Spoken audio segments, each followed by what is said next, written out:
ये जो मायावादी का आप बोल रहे थे कि जो भगवान है वो अब हमें टॉर्चर करने के लिए तो नहीं भेजेंगे। तो हम्म। लेकिन जो हम जब हम उनसे जब हम एक्सप्लोर करना चाहते हैं, जब हम इंडिपेंडेंटली एंजॉय करना चाहते हैं, तो हम जिद करते हैं, हम अपनी इच्छा से आते हैं हम्म। यहाँ पे। और एज ए फादर वो हमें यहाँ भेजते हैं कि ठीक है आप एंजॉय करो। तो ये तो उन्होंने ठप्पा लगा रखा है कि अनित्यम सुखम लोकम, तुम वहां जाओगे, है ना। ये तो उनको पता है, भेजते हुए भी उनको पता होता है कि वहां जाके ये सुखी नहीं रहेंगे। और करेक्ट। ये उनको ये भी पता है कि हम यहाँ आते हैं तो विस्मृति और स्मृति दोनों को बोलते हैं मेरे मेरे वजह से होती है। तो हम भूलते भी हैं तो भूल भी जाते हैं क्योंकि यहाँ आए हैं तो माया के उसमें आते हैं। तो अनित्य में सुखम लोकम माया का भी उनको पता है, और विस्मृति और स्मृति का भी है। मतलब सब कुछ उन्हीं के कंट्रोल में है। तो ये तो ठीक है कि वो हमें टॉर्चर करने के लिए नहीं भेजते हैं, लेकिन उनको पता तो सब कुछ है कि करेक्ट। भेज। तो फिर जब एक तो ये कंडीशन है कि अभी हम अपने तरीके से हम जिस तरह से शास्त्रों में लिखा है, जैसे प्रभुपाद जी बताते हैं कि बेस्ट यही है कि हम वापस उन्हें रिज्वाइन करें, उनके पास जाएं और उनकी सेवा करें, या फिर यहाँ फिर उनको भूले नहीं और यहाँ उनकी सेवा करें। लेकिन जैसे दूसरा ये मायावाद वाला है कि वो भी परेशानी होते हैं क्योंकि हैं तो वो भी इसी लोक में, वो भी ऐसा फील करते हैं। और लेकिन उनका पाथ ये है कि हम विलीन हो जाएं। करेक्ट। हाँ। तो प्रभु ये मतलब क्या वो बिल्कुल मतलब उनका पाथ रॉन्ग है, या वो इस चीज को समझ नहीं पाते कि सेवा में आनंद ज्यादा है, या ये ठीक है, या फिर ये वाला जो हम कह तो रहे हैं कि वो हमें टॉर्चर करने के लिए नहीं भेजते, बट फिर भी उनको तो पता है ना कि हम टॉर्चर होंगे, फिर भी वो भेजते हैं। तो ये चीजें थोड़ा डिलेमा में है, मतलब ये कंफ्यूजन है मुझे। देखिए माता जी, भगवान ने हमारी सृष्टि यहाँ इस भौतिक जगत में रहने के लिए थोड़ी की थी। भगवान ने हमें हम्म, उत्पन्न तो आध्यात्मिक जगत में ही रहने के लिए किया था। बट आध्यात्मिक जगत में अभी love means respect, respect of choices. तो भगवान ने हमें जो उत्पन्न करने के बाद 75% जीवात्माएं तो भगवान के साथ उनकी सेवा में आनंद ले ही रही है। हम लोग जो 1/4 आत्माएं हैं, उनके अंदर एक ऐसा भाव हुआ कि भगवान से इंडिपेंडेंट रह के एंजॉय करने का कैसा लगे। तो फॉर टाइम बीइंग भगवान बोले कि चलो जाके देख लो, अगर आपको वो भी एक्सप्लोर करना है तो वो भी ट्राई करके देख लो। तो ऐसा नहीं है कि परमानेंटली भगवान ने हमें यहाँ छोड़ा है, यहाँ पे हम आए एक्सप्लोर करने के लिए। और जैसे जैसे एक्सप्लोरेशन, अगर भगवान ने ऐसे ही छोड़ दिया होता, ठीक है, अगर भगवान नहीं छोड़ते तो भी ये बात होती कि भगवान हमारे ऊपर पर वो रोबोट वाली बात हो जाती है ना। अगर मतलब रिमोट कंट्रोल, अगर हम हस्बैंड वाइफ एक दूसरे मतलब हस्बैंड वाइफ शादी करते हैं, अगर बोला जाए नहीं रोबोट मिलेगा आपको, उससे करो, आप उसका टेम्परामेंट एडजस्ट कर सकते हो, उससे सुनने में तो अच्छा लग रहा है बट ज्यादा दिन नहीं अच्छा लगेगा, है ना। क्योंकि हम्म, फिर वो आप ही कंट्रोल से उसको घुमा रहे हो, तो फिर वो इतना सही नहीं लगेगा। तो क्या है कि प्रेम का मतलब कि रेस्पेक्ट, रेस्पेक्ट ऑफ चॉइसेस, है ना। तो भगवान भी हमारे, भगवान बोले ठीक है, हम अगर चाहते हो आपकी इंडिपेंडेंट ऑफ भगवान एंजॉय करना तो ट्राई करके देखो। और हम्म, विस्मृति क्यों दी भगवान ने, क्योंकि विस्मृति हम डिजायर कर रहे थे। अब भगवान से प्रेम है, अब इस भौतिक जगत में एंजॉय करने का प्रयास करते थे, बट वो याद आता था कि अरे भगवान हमसे इतना प्रेम प्रेम करते थे तो एंजॉय ही नहीं कर पा रहे थे। तो उसके कारण क्या हुआ कि भगवान ने फिर वो, हमने बोला कि भगवान आप तो हमेशा आपका चेहरा ही सामने याद आता रहता है, मैं नए रिलेशनशिप में फिट नहीं हो पा रहा हूँ, पुराना पास्ट रिलेशनशिप ओवरकम कर रहा है ना। तो भगवान बोले चलो ठीक है, अभी मैं विस्मृति दे देता हूँ, तो अभी आप मुझे भूल जाओगे। तो कब आप याद आओगे, तब जब आप डिजायर करोगे, जब आप इस भौतिक जगत में मुझसे इंडिपेंडेंट होकर आपने इतना एक्सप्लोर कर लो, जितना एक्सप्लोर करना है कर लो। फिर जब आपको सच में ये समझ में आ जाएगा कि वास्तव में सुख नहीं है, और जब आप डिजायर करोगे आपके अंदर से कि सच में समथिंग इज मिसिंग, तब मैं आपको आके आपको अपना रेसिप्रोकेशन देना शुरू करूंगा, आपको रियलाइजेशन देना शुरू करूंगा, और आपको भक्तों को भेज के और अपने तरफ आपको स्मृति देना शुरू करूंगा, है ना। तो अभी स्मृति हम्म, दे रहा हूँ बिकॉज आप डिजायर कर रहे हो, क्योंकि आप एंजॉय नहीं कर पा रहे हो, तो कर लो। जब कर लोगे तो स्मृति मैं दूंगा धीरे धीरे, ग्रेजुअली, जैसे जैसे आपकी डिजायर बढ़ेगी ना मुझे जानने की, मुझे समझने की, वैसे वैसे स्मृति भी मैं दूंगा आपको, बट वो समय आएगा। तो ये भी भगवान कर रहे हैं, भगवान सिर्फ छोड़े तो नहीं है ना, भगवान सिर्फ छोड़े तो नहीं है। तो भगवान क्या कर रहे हैं कि हमें स्मृति भी देते हैं भगवान। और वो डिजायर भी हमारे अंदर, हम तो यहीं पे सेट हो गए इस भौतिक जगत में, हमें तो लगता है कि जीना यहाँ मरना यहाँ, इसके सिवा जाना कहाँ, है ना। तो हम्म, भगवान ने फिर अपने, भगवान क्या करते हैं, ऐसा भी नहीं कि भगवान हाथ पे हाथ रख के बैठे हैं कि जब एकदम पिट पिट आ जाए तब तब ही मैं कुछ, जब भगवान वो डिजायर डेवलप करने का भी तो इंतजाम कर रहे हैं ना, है कि नहीं। अगर हम्म, यहाँ पे भगवान अपने इतने सारे अवतार लेते हैं, अपने शुद्ध भक्तों को भेजते हैं, है ना, तो इससे क्या होता है कि हमारा मतलब, ये इसका मतलब तो यही है ना कि भगवान चाहते हैं, है ना, चाहते हैं, तभी तो ये सारा इंतजाम कर रहे हैं, सारे अरेंजमेंट्स कर रहे हैं, बट चॉइस है ना। अभी सेशंस हर ऑलमोस्ट सोसाइटी में कितने सारे, कितने देश, जगह, गांव, हर जगह हो रहा है। इसका मतलब तो ये नहीं कि भगवान चाहते हैं, तभी तो हो पा रहा है। मैं अभी वही कल डिवोटी से एक शेयर कर रहा था कि एक टाइम था कि मुझे सभी वेस्ट में सोसाइटीज वगैरह में अभी सेशंस चल रहा है, तो एक समय था कि हम लोग एक सोसाइटी के लिए भी हमें मुश्किल हो रही थी, कितना टाइम लगा पहली सोसाइटी में शुरू करने में, क्योंकि कमिटमेंट है ना, बड़ा कमिटमेंट है, अपना घर देना, संडे वीकली रिजर्व करना सेशंस के लिए, इतना आसान तो नहीं है।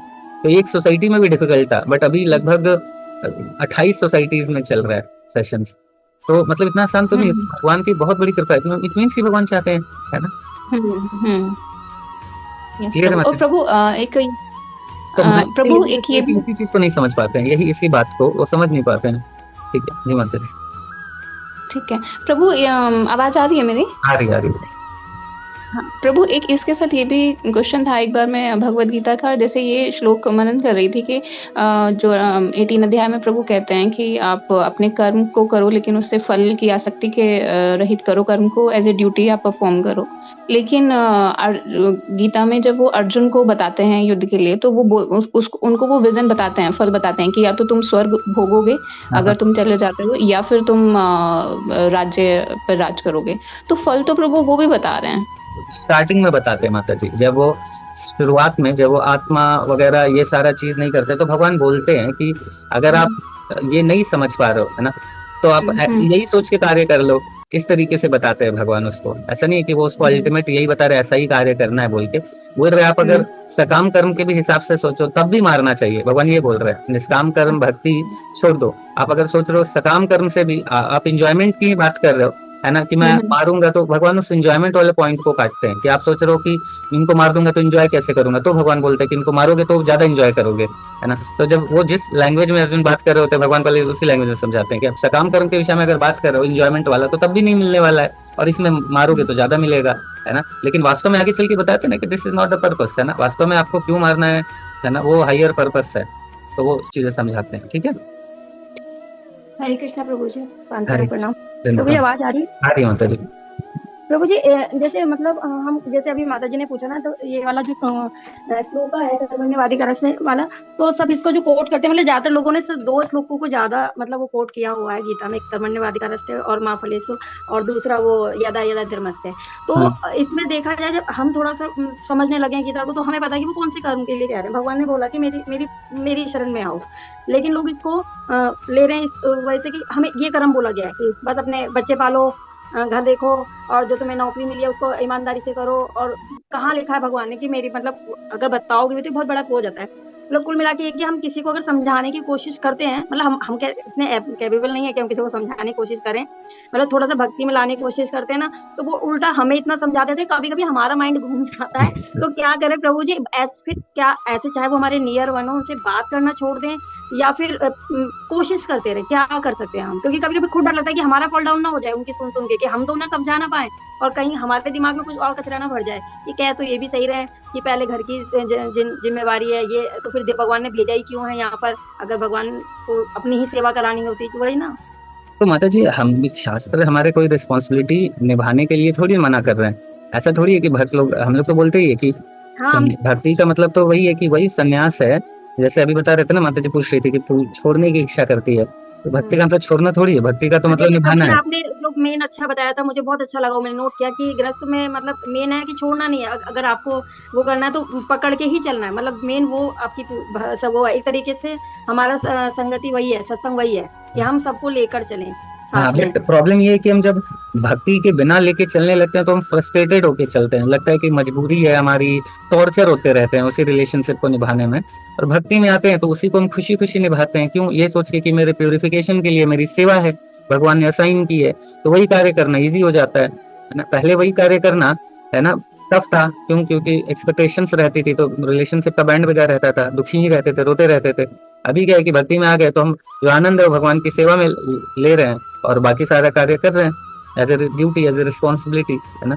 तो हमने, जब आपको कोई बोलता है तो आप यही बताइए कि आप ऐसा क्या कार्य कर रहे हो जो मैं नहीं कर रही हूँ, है ना। मैं हर कार्य तो कर रही हूँ, है ना, सिर्फ यही है कि सेंटर मैंने भगवान को रख दिया है। तो श्लोका यही है ना, कर्मण्यवादिता रस्ते, ये आधा श्लोका है, कर्म ही, इसी के बेसिस पर बोलते हैं कर्म ही पूजा है। बट नेक्स्ट वर्स में मतलब नेक्स्ट ही जो लाइन में माँ कर्म भगवान बताते हैं ना, माँ फलेषु, तो कौन सा कर्म पूजा है जो मुझे सेंटर में रख के किया जाए, तो पूजा है ना।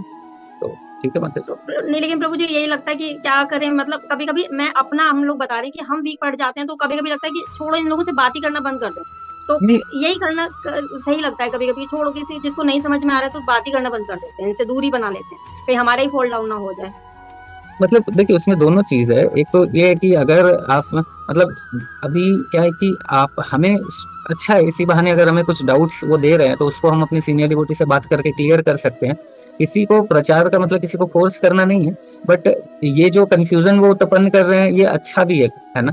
क्योंकि अगर हमारे अंदर भी कहीं ना कहीं ये कंफ्यूजन है, तभी वो बोल रहे हैं, तो वो कंफ्यूजन पैदा हो जा रहा है। तो उस स्थिति में हम फिर डिस्कस कर ले, है ना, डिस्कस कर ले कि ऐसा है वैसा है, मतलब ये चीज जैसे आपने अभी डिस्कस किया, तो उसी तरीके से हम डिस्कस कर ले। तो डिस्कस करेंगे तो हमारे डाउट्स क्लियर हो जाएंगे। इसलिए प्रीचिंग का एक बहुत बड़ा बेनिफिट है कि प्रचार में हमें हमारी भक्ति बहुत स्ट्रांग हो जाती है, क्योंकि लोग डाउट अपना पूछते हैं, पर वो हमारे डाउट, हमें भी कहीं ना कहीं डाउट रहता है, बट हम पूछ नहीं पाते हैं, है ना। तो हम क्योंकि पुराने होने के बाद हमें लगता है कि यार ये क्या ही प्रश्न पूछे हैं, तो हम इग्नोर मार देते हैं। बट जो दूसरा कोई पूछता है तो फिर वो हम भी सोचते हैं कि हाँ बात तो सही है, फिर हम डिस्कस करते हैं अपनी सीनियर डिवोटी से, तो हमारा और क्लैरिटी बढ़ती है ना। इसलिए प्रचार बहुत जरूरी है, ठीक है। और बट प्रभु हाँ, जी एक ही कंडीशन व्यक्ति के हमेशा ऊपर मत अटक जाइए, वो चीज पर हाँ गड़बड़ हो जाएगा। जैसे कुछ हाँ, लोग, यही बस। हाँ बस वही है कि जो हम अभी क्या है कि हमारा वो स्तर नहीं है कि हम जो बिल्कुल नास्तिक है, जिनका कोई इंटरेस्ट नहीं है, उनको इंटरेस्ट पैदा कर दे। लेकिन हम अगर उन लोगों को प्रयास करें जो फेवरेबल लोग हैं, जैसे आपकी सोसाइटी में 5,000, 2, 4, 5,000 लोग हैं, 500 लोग एकदम असुरिक प्रवृत्ति के होंगे, 500 लोग बिल्कुल नास्तिक होंगे, तो ऐसे लोगों को हमारे लेवल पे भक्ति में लाना बहुत मुश्किल है। बट एटलीस्ट हम 5,000 लोगों में से बहुत स्वीकृतिवान ऐसे लोग होंगे जो सच में भक्ति करना चाहते होंगे, ऐसे भी 500 लोग होंगे, तो 500 लोगों को भी आप प्रचार कर दी, भक्ति में ला दी, 50 लोगों को भी ले आई, तो सोचिए सक्सेसफुल हो जाएगा, है ना। वो लोग ऐसा कहते हैं कि आप लोगों को ऐसा क्यों लगता है कि इस्कॉन वाले सिर्फ भक्ति करते हैं, हम भी तो पूजा पाठ करते हैं, आप लोग को हमारी पूजा पाठ क्यों नहीं लगती? तो हाँ, नहीं, अच्छा हाँ अच्छा प्रश्न है। तो उनको आप बताइए कि हाँ देखो, मतलब सिर्फ इस्कॉन के विषय में बात नहीं है, भगवान ही बोल रहे हैं ना कि जो भक्ति का अंतर्गत, भक्ति का सिर्फ, भक्ति के कई सारे लिम्स हैं, 64 लिम्स हैं, है ना, जिसमें कि सिर्फ पूजा अगरबत्ती दिखाना ये नहीं है। सबसे इम्पोर्टेंट तो ये है कि जैसे बताया जाता है, जैसे इसमें पांचों में जो मतलब जो 64 में सबसे 5 प्रमुख क्या है, भक्तों का संग करना, शास्त्रों का हाँ, अध्ययन बिल्कुल करना, बिल्कुल। है ना, भगवान को, जैसे हम लोग नॉर्मल लोग जो पूजा पाठ करते हैं वो सकाम कर्मी करते हैं कि उनको कुछ मिले, बट भक्ति के अंतर्गत हम भगवान की प्रसन्नता के लिए कार्य करते हैं, है ना। हम शास्त्रों का अध्ययन करते हैं कि भगवान को प्रेम करना, बेसिकली भक्ति में क्या सिखाते हैं कि हम भगवान को कैसे प्रेम कर सके, है ना। हरे कृष्णा कृष्ण कृष्ण हरे हरे, हरे राम